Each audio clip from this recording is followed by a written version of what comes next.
তো বরুথিনী একাদশীর বিষয়ে এখানে প্রশ্ন করেছেন যুধিষ্ঠির ভগবান শ্রীকৃষ্ণকে, হে বাসুদেব, তোমার চরণে আমি প্রণাম জানাই। আমার একটি জিজ্ঞাসা উৎপন্ন হয়েছে কি, মানে চৈত্র মাসের শুক্লপক্ষের একাদশীর বিষয়ে তো শুনলাম, যার নাম ছিল কামদা একাদশী। এবার আমি বৈশাখ মাসের কৃষ্ণপক্ষের একাদশীর বিষয়ে জানতে চাই, এই একাদশীর নাম কি এবং এই একাদশীর মহিমা কি। ভগবান তখন যুধিষ্ঠিরকে উপদেশ করলেন, রাজন খুব মন দিয়ে শুনবে। বৈশাখ মাসের কৃষ্ণপক্ষের এই যে একাদশী, এই একাদশীর নাম হলো বরুথিনী একাদশী। কি একাদশী? যেটা বলো, বরুথিনী একাদশী। ভবিষ্য পুরাণে এই একাদশীর মাহাত্ম্য বর্ণন করা হয়েছে। তো বরুথিনী একাদশীর ফল কি? বরুথিনী একাদশী করলে কি হয়? যুধিষ্ঠির প্রশ্ন করলেন, ভগবান উত্তর দিচ্ছেন, রাজন খুব মন দিয়ে শুনবে। যেই ব্যক্তি বরুথিনী একাদশীর ব্রত করে, এই বরুথিনী একাদশীর ব্রত করলে সমস্ত পাপ থেকে জীব মুক্ত হয়ে যায়, আর পাপ থেকে মুক্ত হয়ে সৌভাগ্য প্রাপ্তি করে, আর সদা সর্বদা এই ভূমণ্ডলের মধ্যে সুখ প্রাপ্ত করে থাকে। আর যেই স্ত্রী দুর্ভাগ্যশালী, দুর্ভাগ্যবতী, যার কপালে দুর্ভাগ্য হয়ে আছে, সেই স্ত্রী যদি এই একাদশীর ব্রত করে, দেখুন খুব মন দিয়ে শুনুন, অনেকে বলছে স্ত্রী করতে পারবে না একাদশী, আর এখানে ভগবান নিজে বলছেন। ভগবান কি বলছেন? কোন স্ত্রী যদি দুর্ভাগ্যবতী হয়, সেও যদি এই একাদশীর ব্রত করে, এই একাদশীর ব্রত করলে সে পরম সৌভাগ্যবতী হয়, আর ভক্তি মুক্তি এগুলো সব সহজেই প্রাপ্ত হয়। এই বরুথিনী একাদশীর ব্রত করে মান্ধাতা স্বর্গপ্রাপ্তি করেছিলেন, আর ধুন্ধুমার নামক এক রাজা এই বরুথিনী একাদশীর ব্রত করে সমস্ত পাপ থেকে মুক্ত হয়েছিলেন।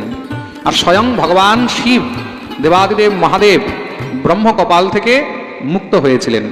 এই একাদশীর এত মহিমা, 10,000 বৎসর পর্যন্ত তপস্যা করে যা ফল হয়, একটা বরুথিনী একাদশী করলে তার সমান ফল হয়। খুব মন দিয়ে শুনবে কিন্তু, যেই জীব এই বরুথিনী একাদশী ব্রত পালন করে, সে মহাপাতকও নাশ হয়ে যায়। কেন? এই সংসারের মধ্যে দানের কিন্তু অনেক ফল। একটা ঘোড়া দান করলে মহারাজ যা ফল হয়, তার থেকে হাতি দানে, মানে হাতি দান করলে আরো বেশি ফল হয়। খুব মন দিয়ে শুনবে, অশ্ব দান করলে, ঘোড়া দান করলে যা ফল হয়, তার থেকে হাতি দান করলে আরো বেশি ফল হয়। আর হাতি থেকে মানে গজদান, গজদান থেকেও যদি কেউ ভূমি দান করে, ভূমি দান করলে আরো বেশি ফল হয়। খুব মন দিয়ে শুনবে। আর ভূমি দান করলে কি হয়? অনেকে জিজ্ঞাসা করে, বলে যদি কেউ ভূমি দান করে, তো ভূমি দান করলে কি হয়? ভূমি দানের ফল কি? যে জীব ভূমি দান করে, সে জন্ম জন্মান্তর পর্যন্ত কখনো ভূমিহীন হয় না। অনেকে হয় না, জীবনভর ভূমি আর জোড়াতে পারছে না, নিজের মাটি কিনতে পারছে না, সবসময় মহারাজ যাযাবরের মতন ঘুরে বেড়াচ্ছে, নিজের ভূমি নেই। তার জন্য সামর্থ্য থাকতে এই জন্মেই ভূমি দান করা উচিত। ভূমি দান করলে জন্ম জন্মান্তর পর্যন্ত সে কখনো ভূমিহীন হয় না। যে জীব ভূমি দান করে, ভগবান তাকে জন্ম জন্মান্তর পর্যন্ত বিশেষ ভূপতি বানিয়ে রাখেন, অখণ্ড ভূমির স্বামী বানিয়ে রাখেন। কোনো প্রকারের ধনধান্য ইত্যাদি, কোনো প্রকারের ঘর বাড়ি জমি সম্পত্তি তার জন্ম জন্মান্তর পর্যন্ত কখনো কমই হয় না। তার জন্য ভূমিদানকে শ্রেষ্ঠ বলা হয়েছে। আর ভূমিদান থেকেও শ্রেষ্ঠ কি? ততঃ সুবর্ণ দানম চ। দেখো, ভগবান যুধিষ্ঠিরকে বলছেন, ভূমিদান থেকেও শ্রেষ্ঠ হলো স্বর্ণদান। ভূমিদান থেকেও শ্রেষ্ঠ কি? স্বর্ণদান। ততঃ সুবর্ণ দানম তু, স্বর্ণদান ভূমিদান থেকেও শ্রেষ্ঠ। তার জন্য যদি স্বর্ণদান করা হয়, সেই স্বর্ণদানের অনেক মহিমা রয়েছে। তোমার যা সামর্থ্য, নিজের সামর্থ্য অনুসারে স্বর্ণদান করা উচিত। স্বর্ণদান থেকেও শ্রেষ্ঠ কি? স্বর্ণদান থেকেও শ্রেষ্ঠ হলো অন্নদান। স্বর্ণদান থেকেও শ্রেষ্ঠ হলো অন্নদান। ততঃ সুবর্ণ দানম তু অন্নদানম ততোধিকম। অন্নদান তার থেকেও অধিক ফলদায়ী। তার জন্য যেখানে ভান্ডারা হয়, উৎসব হয়, পাঠের মধ্যে মহারাজ যজ্ঞের মধ্যে প্রসাদ বিতরণ হয়, কীর্তনের মধ্যে প্রসাদ বিতরণ হয়, ওখানে সব থেকে আগে দৌড়ে গিয়ে প্রসাদের ব্যবস্থা করা উচিত। এখানে প্রসাদ হচ্ছে বলে আমি প্রসাদ দেবো, অন্নদানটা আমি করব, অন্নটা আমি দেবো। এটা এত মহিমা যে অন্নদান করে। অন্নদান করলে কি হয় বলে, অশ্বদান, গজদান, ভূমিদান, স্বর্ণদান এর থেকেও শ্রেষ্ঠ ফল পাওয়া যায়। যে জীব অন্নদান করে, সে ভূমিদানেরও ফল পায়, স্বর্ণদানেরও ফল পায়, গজদানেরও ফল পায়, অশ্বদানেরও ফল পায়। জন্ম জন্মান্তর পর্যন্ত সুখ সমৃদ্ধি বৈভব নিয়ে সমস্ত মহারাজ এই লোকে পরলোকে দিব্য আনন্দ উপভোগ করে। এটা হলো অন্নদানের ফল। অন্নদানের থেকে বড় দান আর কিছু নেই কিন্তু এই সংসারের মধ্যে। আর অন্নদান করলে কি হয় বলে, দেবতাগণ তৃপ্ত হয়, পিতৃপুরুষগণ তৃপ্ত হয়। পিতৃ দেব মনুষ্যানাম তৃপ্তির অন্নেন জায়তে। আর যাকে তুমি অন্নদান করছো, যাকে তুমি অন্ন খাওয়াচ্ছ, সে তো প্রত্যক্ষ তৃপ্ত হচ্ছেই, সে তো প্রত্যক্ষ তৃপ্ত হচ্ছে, কিন্তু তাতে পিতৃগণ দেবতাগণ তারাও অত্যন্ত তৃপ্ত হয়। এটা হলো অন্নদানের মহিমা। আর অন্নদানে যত ফল ততই কিন্তু কন্যাদানের ফল। খুব মন দিয়ে শুনবে, এটাও বলে দিয়েছেন, তৎসমহ কবিভি প্রোক্তম কন্যাদানম নৃপোত্তম। অন্নদানে যা ফল, তৎসমহ কন্যাদানম, তার সমান কন্যাদানে ফল। তার মানে কন্যাদান স্বর্ণদান থেকেও শ্রেষ্ঠ, কন্যাদান ভূমিদান থেকেও শ্রেষ্ঠ। অন্নদানের সমান ফল হলো কন্যাদানের। আর ধেনু দানম চ তত্তুল্যম ইত্যাহ ভগবান স্বয়ং বলছেন, ধেনু দান, ধেনু মানে গাভী, গোমাতা দান করাও অন্নদানের সমান। তার মানে তিনটি দান হলো সমান। কি কি? অন্নদান, কন্যাদান আর গোদান। তা গোদান, কন্যাদান আর অন্নদান, এই তিনটি দান হলো সমান। যেই জীব গোদান করে বা কন্যাদান করে, আপনার কোনো কন্যা নেই, বিচার করে দেখবেন, এই জিনিসটা জেনে রাখুন। তা কন্যাদান কি করে করবেন বলে, আমার তো কোনো কন্যা নেই। তখন কোনো গরিবের মেয়ে, যে নিজের মেয়ের বিয়ে দিতে সামর্থ্যবান নয়, মেয়ের বিয়ে দিতে পারছে না, তখন সেই গরিবের মেয়েকে তুমি নিজের কন্যা রূপে বরণ করবে। বলে তোমার মেয়েকে আমি আজ থেকে নিজের মেয়ে মানলাম, আর তার বিবাহে যা খরচ হবে সেই খরচ আমি দেব, কিন্তু কন্যাদান আমি করব। কোনো গরিবের মেয়ের কন্যাদান করে দাও। বুঝতে পেরেছ? নিজের যদি মেয়ে নাও থাকে, নিজের কন্যা না থাকে, কোনো গরিবের মেয়েকে তার বিবাহের সমস্ত খরচ ইত্যাদি দাও, আর সেই কন্যার দান করো। এটা হলো কন্যাদানের জন্য খুব সুন্দর সহজ একটি রাস্তা। প্রেম সে বলো। তো অন্নদান, কন্যাদান আর গোদান, এই তিনটি হলো সমান দান। তা যেই জীব এই তিনটি দান করতে পারে, 3 লোকে নয় 14 লোকের মধ্যে তার যশ বৃদ্ধি হয়। তার জন্য যত পারবে তত এই দান অবশ্যই করবে। আর তার থেকেও বড় দান কিছু আছে? হ্যাঁ, অন্নদান, গোদান, কন্যাদান থেকেও বড় দান কিছু আছে জানো? তার থেকে বড় হলো বিদ্যাদান। খুব মন দিয়ে শুনবে, তার থেকে বড় হলো বিদ্যাদান। এই জিনিসটা ভালো করে জেনে রাখো। তার জন্য আপনি যদি কাউকে বিদ্যা দান করছেন, শাস্ত্র পড়ে শোনাচ্ছেন, শাস্ত্র গ্রন্থ এগুলো পাঠ করে শোনাচ্ছেন, জগৎকে যদি আপনি এগুলো দিয়ে কল্যাণ করছেন, তাহলে এর থেকে বড় দান আর কিছু নেই।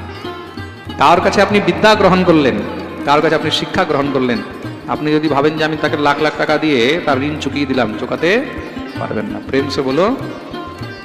তার জন্য বিদ্যা দান সব থেকে শ্রেষ্ঠ বলা হয়েছে। যেই জীব বিদ্যা দান করে, মনে রাখবে, জন্ম জন্মান্তর পর্যন্ত সেই জীব ইন্দ্র চন্দ্রের মতন সুখ ভোগ করে থাকে। প্রেম সে বলো। আর বরুথিনী একাদশীর দিন যেই জীব অন্ন গ্রহণ করে, বলছে সেই জীব মহাপ্রলয় পর্যন্ত নরকে বাস করে। এই যে বরুথিনী একাদশী আসছে, বরুথিনী একাদশীর দিন যে জীব অন্ন গ্রহণ করে, সে মহাপ্রলয় পর্যন্ত নরকে বাস করে। আরেকটি জিনিস মনে রাখবে, কন্যাকে তুমি যা বস্তু দিয়েছো, মেয়েকে যা দান করেছো, সেই দান কখনো ফিরিয়ে নিতে নেই। আর মেয়ের উপার্জিত অর্থ কখনো গ্রহণ করতে নেই। মেয়ের কামাই খেলে কি হয়, এটা বাপের জন্য বলা হয়েছে, মায়ের জন্য বলা হয়নি, কিন্তু পিতার জন্য বলা হয়েছে। পিতাকে কন্যার উপার্জিত কন্যাম বিত্তেন ইয়ো দদ্যাৎ যথাশক্তি স্বলঙ্কৃতাম তৎপুণ্য সংখ্যাম কর্তু নচিত্রগুপ্ত ভবত্যলম। কন্যাকে যত পারবে তত দান করবে। মেয়ে বিয়ের সময় কেউ যদি মেয়েকে সোনা, অর্থ ইত্যাদি অলংকার দিয়ে দান করে, তাহলে তার এতটা পুণ্য হয়, বলছে চিত্রগুপ্ত পর্যন্ত সেই পুণ্যের হিসাব রাখতে পারে না।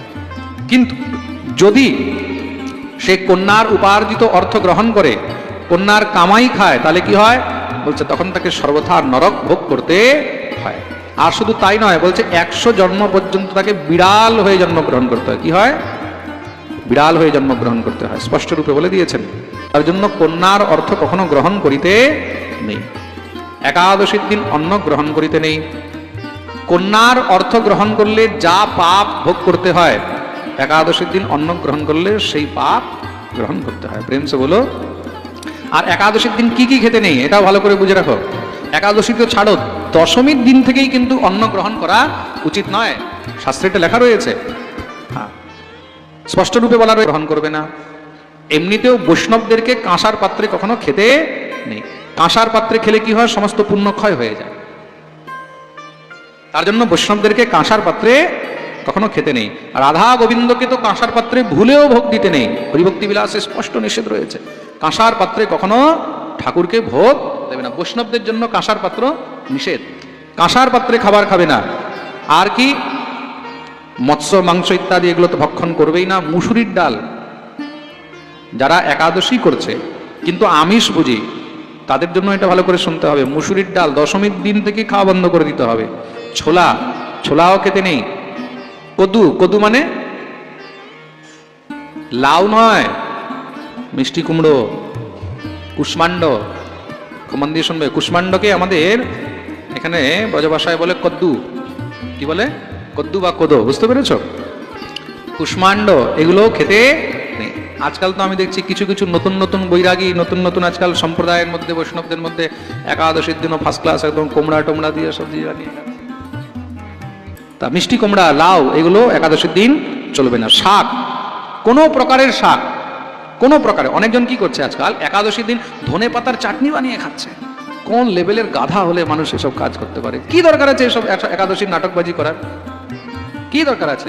একাদশীর দিন কাঁচা লঙ্কা খাচ্ছ, একাদশীর দিন তোমরা ধনে পাতা চাটনি বানিয়ে খাচ্ছ, এসব নাটকবাজির, ড্রামাবাজির কোনো লাভ নেই।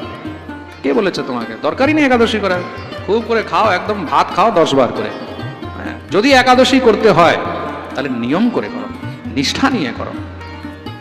আলতু ফালতু ড্রামাবাজি, নাটকবাজি দুনিয়াকে দেখি কোনো লাভ নেই। একাদশীর দিন শুধু অন্ন নয়, আরো কি কি খেতে নেই তার জন্য আজকে আমি বিস্তারে বলছি, একদম প্রমাণ দিয়ে শ্লোকের সঙ্গে। কোথায় লেখা আছে? ভবিষ্য পুরাণে লেখা রয়েছে। তার জন্য এক একটা জিনিস আমি বলে দিচ্ছি কি কি খাওয়া উচিত নয়। কেন কালকে কেউ আবার বলবে কোথায় লেখা আছে। আজকাল মানুষ বাপ দাদা ঠাকুর দাদা তো শাস্ত্রগ্রন্থ পড়েনি, আর পট করে বলে দেয় কোন শাস্ত্রে লেখা আছে। আরে বেটা, তুমি কয়টা শাস্ত্র পড়েছ? তার জন্য আমি আজকে ভালো করে ডিটেলে প্রমাণ দিয়ে বলে দিচ্ছি কি কি খেতে নেই। শাকম মধু পরান্নম চ পুনর্ভোজনমৈথুনে। একাদশীর দিন মনে রাখবে, স্ত্রী সঙ্গ করতে নেই, মৈথুন করতে নেই। পরান্ন মানে দশমীর দিন বলা হচ্ছে, একাদশীর আগে দশমীর দিনও পরান্ন মানে পরের দ্বারা দেওয়া অন্ন গ্রহণ করতে নেই। কেউ আপনাকে অন্ন দান করেছে, কারোর দানের অন্ন খাবে না, এই জিনিসটা মনে রাখবে, কিন্তু সমস্ত পুণ্য ক্ষয় হয়ে যাবে। আপনি কারোর দানের অন্ন খাচ্ছেন, তো সে দান কিসের জন্য করছে ভাই? দান এই কারণেই করছে তার পাপগুলো যেন ক্ষয় হয়, আর যে তার অন্ন গ্রহণ করবে তার পুণ্যগুলো সে গ্রহণ করবে, সে পুণ্য গৃহীতা হবে। তার জন্য পরের অন্ন গ্রহণ করবে না। শাক, কোনো প্রকারের শাক সবজি খাবে না, মানে যেইটাই পাতা জাতীয়, শাক মানে পাতা জাতীয় যা জিনিস হয় যেই কোনো হোক ওইগুলো গ্রহণ করবে না। মধু, একাদশীর দিন মধু খেতে নেই, একাদশীর দিন মধু খেতে নেই। আর একাদশীর দিন কখনো মিথ্যা কথা বলবে না। দ্যুতম ক্রীড়াম চ নিদ্রাম চ তাম্বুলম দন্ত ধাবনম পরাপবাদম পৈশূন্যম পতিতৈ সহ ভাষণম। আরো কি কি মানা একাদশীর দিন? মানে দশমী থেকে এগুলোকে মানা হচ্ছে। জুয়া খেলতে নেই। অনেকে জুয়া খেলার অভ্যাস হয়, তো তাস খেলবে, ব্রত করে কোনো সময় এসব করতে নেই। জুয়া খেলবে না। দ্যুতম, দ্যুতম ক্রীড়া। আর কি? একাদশীর দিন বারবার ঘুমাতে নেই। একাদশীর দিন বারবার ঘুমাতে নেই। ভজন করো, জপ করো, হরিনাম করো, গ্রন্থ পাঠ করো। নিদ্রাম। তাম্বুলম, একাদশীর দিন পান খাওয়া চলে না। কেউ বলছে একাদশীর দিন চা খাওয়া চলে, বলে চলে না। কফি খাওয়া চলে, চলে না, একদম না। No means no. পান খাওয়া চলে, চলবে না। দন্ত ধাবনম, এতটুকু পর্যন্ত লেখা রয়েছে একাদশীর দিন দন্ত ধাবন করতে নেই। হ্যাঁ, আরে মানে দাঁত মাজতে নেই, সোজাসুজি কথা, সোজাসুজি জিনিস বুঝে না। দাঁত মাজতে নেই একাদশীর দিন, দন্ত ধাবন করবে না। দন্ত ধাবন করার সময় মাড়িও ছুলে যেতে পারে, বুঝতে পেরেছ? তুমি দাঁত মাজবে, আজকাল যে পেস্ট আসছে, পেস্টের মধ্যে কত প্রকারের কেমিক্যাল থাকে, কত প্রকারের কি থাকে, ওগুলো তো ভিতরে যাবে। তার জন্য একাদশীর দিন দন্ত ধাবন করবে না। খুব মন দিয়ে শুনবে কিন্তু। তাহলে এবার কথা হলো, যদি দাঁত না মাজা হয় তাহলে মুখ শুদ্ধি কি করে হবে? হরিভক্তি বিলাসে তো এটা লেখা রয়েছে, তুমি যদি দন্ত ধাবন না করো, তুমি যদি দাঁত না মাজো, তাহলে ঠাকুর সেবায় যেতে নেই। তাহলে কি হয়? শরীর অপবিত্র থাকে। তা যদি দন্ত ধাবন করার বিধান এখানে মানা করে রয়েছে একাদশীর দিন, তাহলে কি করে তুমি মুখ শুদ্ধি করবে? তার জন্য নিয়ম রয়েছে। তার জন্য তোমাকে 21 বার কুলকুচি করতে হয়। কতবার? হ্যাঁ, 21 বার কুলকুচি করতে হয়। শাস্ত্রের মধ্যে সবকিছু বিধান রয়েছে। আপনি আচমন করবেন, তা আচমন করার জন্য যদি জল না হয়, তখন কি করবে? তখন 3 বার দক্ষিণ কর্ণে স্পর্শ করবে। কানের মধ্যে স্পর্শ করলেই সেটাতেই পবিত্রীকরণ হয়ে যায়, এটাও বুঝে রাখবে। আচমন হয়ে যায়, প্রেম সে বলো হ্যাঁ। একাদশীর দিন যদি আচমন করতে হয়, নির্জলা থাকলে, তার নির্জলা খুব ভালো প্রশ্ন করেছেন উনি। হ্যাঁ, আর তোমার নামটা কি? লক্ষ্মীকান্ত দাস। হ্যাঁ, আচ্ছা আচ্ছা, খুব ভালো প্রশ্ন করেছে উনি। একাদশীর দিন যদি আচমন করতে হয়, তাহলে ওই আচমনটা কিভাবে করবে? ওই আচমন যখন একাদশী করবে, একাদশীর দিন নির্জলা থাকলে আচমনের জলটা শুধু ঠোঁট পর্যন্ত স্পর্শ হবে, ঠোঁটের ভিতরে যাবে না, এটা খেয়াল রাখবে। ঠোঁটের ভিতরে জল গেলে কিন্তু তখন নির্জলার মধ্যে বিঘ্ন হবে, শুধু ঠোঁট পর্যন্ত থাকবে। বুঝতে পেরেছেন? প্রেম সে বলো। তা দন্ত ধাবন মানে দাঁত মাজাও নিষেধ। পরনিন্দা, পরাপবাদম, পরনিন্দা, পরচর্চা করবে না, চুগলি, এর কথা ওর কাছে, ওর কথা এর কাছে, মানুষের অনেক স্বভাব হয় তো। একাদশী ব্রতের দিন এসব জিনিস একদম করতে হয় না। পতিত, হ্যাঁ, যারা পতিত ব্যক্তি তাদের সঙ্গ করবে না, রাগ করবে না একাদশীর দিন। ক্রোধম চৈবানৃতম বাক্যম একাদশ্যাম বিবর্জয়েৎ কাংস্যম মাংসম মসুরাংশ্চ ছদ্রম বিতত ভাষণম। একাদশীর দিন কোনো সময় ক্রোধ করবে না, মিথ্যা কথা বলবে না। হ্যাঁ, অনেকে ভাবে মহারাজ তাহলে দ্বাদশীর দিন মিথ্যা বলতে পারবো? হ্যাঁ, মিথ্যা তো বলার উচিতই নয়, বুঝেছো? কিন্তু একাদশীর দিন ক্রোধ করবে না, মিথ্যা কথা বলবে না, কাঁসার পাত্রে খাবে না, এগুলো সব আগেও আমি বলে দিয়েছি। হ্যাঁ, ব্যায়াম করাও নিষেধ একাদশীর দিন, এত পর্যন্ত লেখা রয়েছে। ব্যায়ামম চ প্রয়াসম চ পুনর্ভোজন মৈথুনে ক্ষারম তৈলম প্রান্নম চ দ্বাদশ্যাম পরিবর্জয়েৎ। এই প্রকার ব্যায়াম করাও নিষেধ, বেশি পরিশ্রম করাও নিষেধ একাদশীর দিন, বারবার খাওয়া নিষেধ, স্ত্রী সঙ্গ নিষেধ। আর খার লবণ যে হয়, খার লবণ মানে সমুদ্রী লবণ, যেটা সামুদ্রিক লবণ হয়, সামুদ্রিক লবণ সেদিন গ্রহণ করতে নেই। কোন লবণ গ্রহণ করবে? সন্ধব লবণ, খনিজ লবণ যেটা হয় ওটা গ্রহণ করবে। তেল গ্রহণ করতে নেই একাদশী দিন, কোনো প্রকারের তেল চলবে না। অনেকে কি করে একাদশী দিন সাদা তেল দিয়ে রান্না করে, সাদা তেল মাদা তেল এসব কোনো চলবে না। একাদশী দিন ঘৃত দিয়ে রান্না করো, ঘি দিয়ে। আর এই প্রকারের এইসব বস্তুগুলোকে বর্জন করতে বলা হয়েছে। আর তার সঙ্গে দশমী থেকে নিয়ে দ্বাদশী পর্যন্ত এইসব জিনিসগুলোকে মানা উচিত। দ্বাদশীর দিন অন্ন ইত্যাদি গ্রহণ করবে, বাকি যে অন্যান্য কথাগুলো রয়েছে, কাঁসার পাত্রে খাওয়া, মাংস ভক্ষণ বা মৎস্য ভক্ষণ বা কোনো প্রকারের মহারাজ, হ্যাঁ, ইত্যাদি এসব জিনিসগুলোকে দ্বাদশীর দিনও ত্যাগ করবে। এই প্রকার বর্জন করে ভগবত সেবা করে, রাত্রিবেলায় হরিবাসর মানে জাগরণ করে, ভগবতের ভজন করে, এই বিধি বিধান দিয়ে কেউ যদি একাদশীর ব্রত করে, তার সমস্ত পাপ ক্ষয় হয়ে যায়। আর তার সেই পুণ্য অক্ষয় হয়ে থাকে এই বরুথিনী একাদশীর দিন, যে এইভাবে নিয়ম ইত্যাদি পালন করে করবে। আর এই প্রকার যেই জীব বরুথিনী একাদশীর পালন করবে, মনে রাখবে যমরাজ পর্যন্ত তার থেকে দূরে থাকে, মানে তাকে নরকে কখনো যাওয়ার প্রয়োজন হয় না, স্বয়ং ভগবান তার উপরে কৃপা করেন। আর এই বরুথিনী একাদশীর ফলে হাজার হাজার গোদানের ফল, অন্নদানের ফল, এই যে আমরা কিছুক্ষণ আগে শুনলাম, অন্নদান শ্রেষ্ঠ দান, গোদান শ্রেষ্ঠ দান, কন্যাদান শ্রেষ্ঠ দান। এই একটা বরুথিনী একাদশী করলে হাজার হাজার গোদান, হাজার হাজার কন্যাদান, হাজার হাজার লোককে অন্নদানের ফল সহজেই প্রাপ্ত হয়। বলি একাদশী মহারানী কি। তার জন্য এই বৈশাখ মাসের কৃষ্ণপক্ষের যে একাদশী, বরুথিনী একাদশী, এটাকে অত্যন্ত উত্তম একাদশী বলা হয়েছে। তা যারা পারবে এই সমস্ত নিয়ম পালন করে শ্রদ্ধাযুক্ত হয়ে একাদশীর ব্রত অবশ্যই পালন করিবেন। বলি একাদশী মহারানী কি।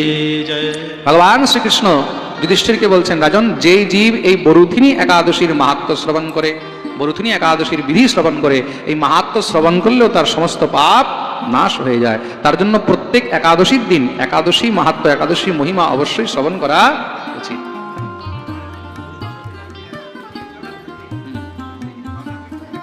নির্জলা থাকলে চরণামৃত গ্রহণ করা যায় না, কোনো প্রয়োজন নেই, মনে থাকবে তো। হরিবাসর, আমাদের মধুদা জিজ্ঞাসা করছে হরিবাসর কি করবে। হরিবাসরের কিন্তু বিধান রয়েছে, হরিবাসরের বিধানটাও জেনে রাখো।